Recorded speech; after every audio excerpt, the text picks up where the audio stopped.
We do think that the euro, we're quite constructive on it. We've recently upgraded our targets to we're 115 for year end this year, but we're expecting to move towards 120 next year. I think a lot of it has to do with, we're talking about the ECB's forceful policy response, but also importantly, progress toward fiscal union, given the European Recovery Fund proposal that's really being batted around, and that we're going to get some news on this weekend from the EU Council Summit. And so we really think that that's really this progress toward fiscal union and the ECB's forceful policy response have really taken out some of the tail risk when it comes to euro. Global investment managers, global central bank asset managers have always had to assign some risk premium to euro, given the potential for some breakup risk sometime in the future. And we really think that these forceful responses that we're seeing really take that out. And so we think that there's going to be a very important flow story here as well, that global investors that have been overweight U.S. assets and U.S. dollars at the expense of euro are going to rebalance back towards neutral, creating some really significant flows into Europe. And we think we're already starting to see that, but there's definitely legs behind it. And that's what's going to take us higher from here. Sam, I suppose the question is two sides to every trade, part of the pair. Is this about a dollar decline story as much as it's about those benefiting factors that you mentioned, the bits that were missing under Draghi's regime, the fiscal response, the regulatory changes? Is it as much about something that's structurally happening in the dollar as well?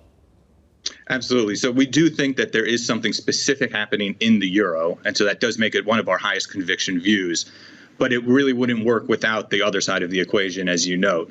And so really on the dollar side, the case for a strong dollar has been weakening for some time. U.S. rates have been coming down. The dollar's overvalued by most metrics. There was really one thing kind of propping it up, and it was the U.S. growth outperformance relative to the rest of the world. First, it was the trade war when the U.S. was outperforming kind of global growth. And then, of course, we had the COVID recession.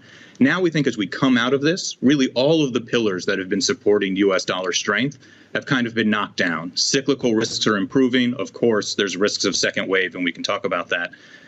But cyclical risks seem to be improving. U.S. rates have now completely collapsed, essentially, to zero with the rest of the world. And, the Fed is no longer contracting its balance sheet, it's expanding it along with everyone else. And so all of this, along with global growth starting to pick up, tends to be an environment that sees the dollar sell off. Now, again, carry and growth is tepid, so we're not forecasting significant dollar declines over the next 12 months, really about 3, 4, 5%. But if you do get a realignment of the dollar, and it does tend to trend, right? It trends higher over multi-year periods, trends lower over multi-year periods. If you get that, a realignment of the dollar with its kind of long-term historical average valuation does mean we could move 5, 10, even 15% lower from here. So, I mean, again, I hear you. You're saying nothing particularly quick, but there's a longer-term story here as well. Are we talking about a decline in the performance of the U.S. economy compared with Europe as well over this period as well? You mentioned the interest rate differentials, the carry and what have you. But let's face it, the history since the GFC has been that the U.S. has outperformed Europe almost every single year. In fact, I think every single year in that period as well. Could it be that that era of outperformance is over?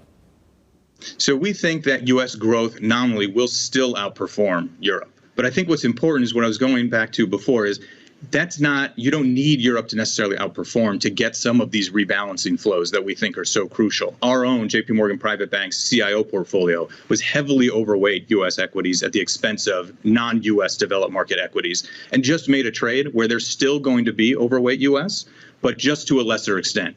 Those are the kinds of flows that we're looking to materialize. The pessimism around global growth should be coming out, and that should see some rebalancing, and that rebalancing can cause significant weakness in the dollar and significant strength in where everyone is underweight, which is mostly Europe.